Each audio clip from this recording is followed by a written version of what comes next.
It's getting hard to stand out in the Democratic Party these days. Everybody wants health care for illegal aliens, for example. Most are now open to race-based reparations.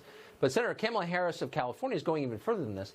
She's offering a plan to spend $100 billion on housing down payments, but not for everyone, only for people of a certain skin color. Watch this. A typical black family has just $10 of wealth for every $100 held by a white family. So we must right that wrong.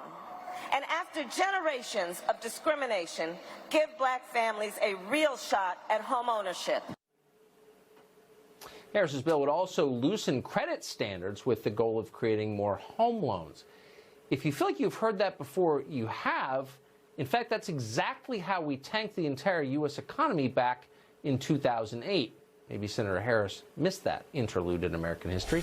Melissa Francis did not. She's co-host of Outnumbered and hosts After the Bell on Fox Business. She knows a lot about the economy, and we're happy to have her rejoin us again tonight. Melissa, that does sound very much like how the subprime meltdown happened 11 years ago, does it not?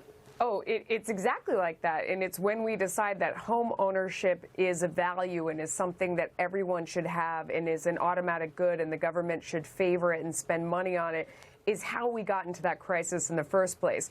But let me back up to what she said there. So she was talking, she used some numbers, which always interests and excites me because I think people are doing math. Later ends up not being true, but that's beside the point. She went on to say that this program would close the wealth gap between black and white families by 31%. And I thought, how interesting, where did she get that number? So I read through her website and then I went to the DEMO study that she cited.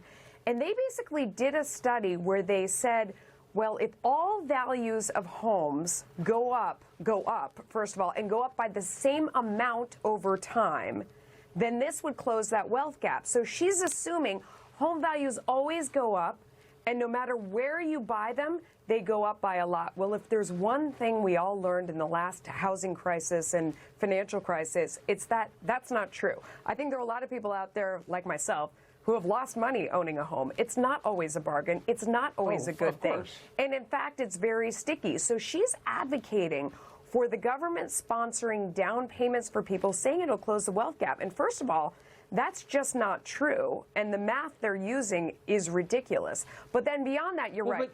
This is what caused the housing crisis. If you look back at the home values over time, it was actually during the Bush administration when we decided that home ownership was a value everyone should have, and HUD invested heavily in that we created the bubble that burst and crippled a whole bunch of people. So you're right. This could actually be really bad for families who took her up on her offer and well, exactly. dug in a neighborhood and bought a house where then values dropped. This is the problem with not punishing anyone for the disaster of the meltdown in 08 is we didn't learn the lesson. But under her program, if I'm getting this right, one family could go to the government and say, can I have help buying a house? And be told, no, you're the wrong color. And another family would be told, you're the right color. Yes, you can have money to buy a house. Why is that not racist? No, it certainly appears that way. And when you look at her website, she talks about people who have lived in a red line district for the past 10 years. And then she says that those are black families. I don't know if you can for sure make that distinction. I don't know what areas she's talking about. Right.